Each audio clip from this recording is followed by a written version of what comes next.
up everyone, TJ here. Today we're at Palisades Tahoe checking out the Burton Free Thinker. And in this video we're going to go through all the tech. I'll give you some feedback on how it's feeling out here on snow. And the plan for today is to ride some more like all mountain free ride kind of terrain here at Palisades. Then we're going to head over to North Star and do some park laps. So let's get into it.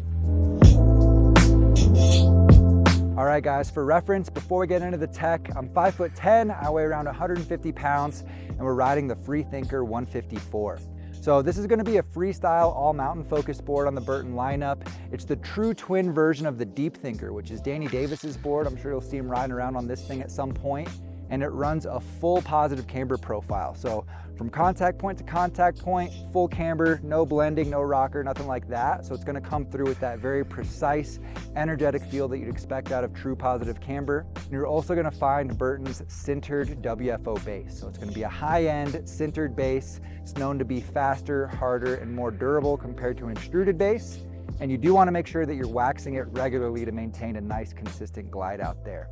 A couple other things you're going to find in this board that you'll find in a lot of boards on the Burton lineup is their infinite ride. So that's basically like a pre-breaking in of the board of the machine. Get that fiberglass broken in to maintain a consistent feel from day one. It's not going to change and get softer or anything like that. It should have the same pop throughout the life of the board, as well as their squeeze box tech, which is like a milling of the core thicker and thinner in certain places to give it the flex profile that they want. And Burton rates this board between a 5 and an 8 flex. So depending on your weight, it's gonna be right around a mid flex, could be fairly stiff as well, getting to that stiffer side of medium. Nice, stable, energetic feel out of this snowboard. So that's gonna be the tech breakdown. We'll get some laps going and check back in later in the day to give you some feedback on how it's riding here on snow.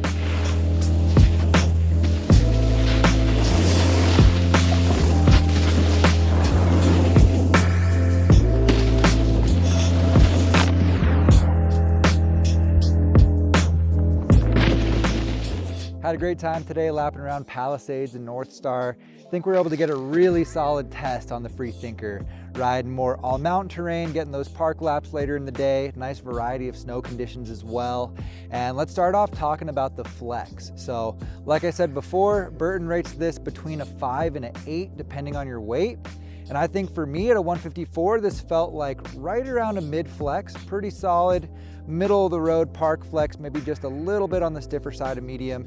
Definitely a very capable feel, but not overwhelming or too overpowering. That does make it a little bit more challenging for butters and more flat ground style tricks. You can definitely still do it and get some decent flex out of this board, but it is gonna make you work for it with that more mid flex as well as the full positive camber profile. As soon as you do lean into that nose or tail, you are fighting that camber. So a little bit more challenging to find those balance points. Friendly torsional flex as well. I don't think that it's too stiff when you're trying to twist the board either. So that helps for like turn initiation as well as doing those finer adjustments on the way to features, and also is going to help for those butter and flat ground tricks. And one of the big standouts for me on the Free Thinker today is the energy and the pop you're going to find in this snowboard. Has a very lively feel to it. You are going to get a lot of feedback out of it, so when you're going over more variable terrain, you are going to feel that through the board going into your feet a little bit more. It's not a super damp ride, but it does come through with a lot of energy and pop on the flip side. So whether you're alling onto rails, hitting natural features, hitting jumps, you're gonna be able to get that extra boost if you want to. Pretty much any tension you load up in this board is gonna give right back. And it's gonna have a lot of stability for the landings as well. So if you're trying to use this as a more freestyle focused board, it is a little bit more jump leaning. Gonna come through with plenty of stability, geared towards hitting those larger features, gap on rails, capable of hitting the biggest jumps in the park if that's what you're trying to work towards. Not so aggressive that it has like a real twitchy, weird, unforgiving feel on smaller rail features like some really stiff boards have. Still has a pretty comfortable feel all around, but overall you're gonna find this board has a fairly aggressive feel to it, very precise feel as well. So you're gonna wanna be on top of that edge control, especially if you're trying those more technical type tricks or on snow flat ground tricks, and probably better suited for more advanced riders looking to progress towards that higher end of park progression. I was able to cover quite a bit of ground today and do some exploring on the Free Thinker.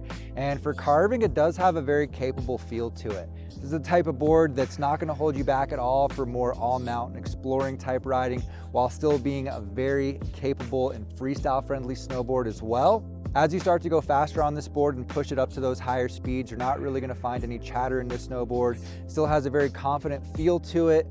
Even going through some kind of variable snow and variable terrain, we had pretty much the whole variety today, from like kind of treacherous, chundery, a little bit icy, firm conditions this morning to full-on slush this afternoon. And the Free Thinker was able to power through all that no problem.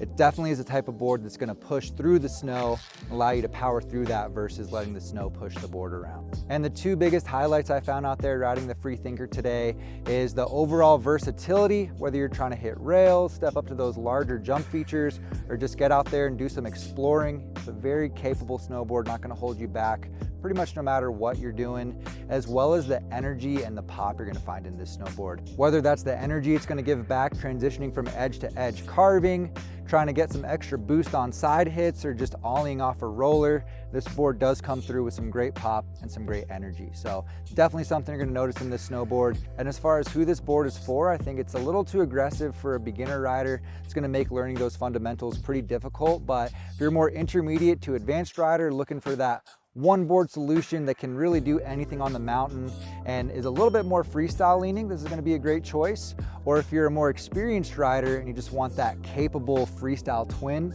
I think you're going to be really stoked on the Free Thinker. So if you want to check this board out in a little more detail, I'm going to have it linked down in the description below. If you've had a chance to ride this board, let us know what you think about it down in the comments. You can leave any questions for me down there as well.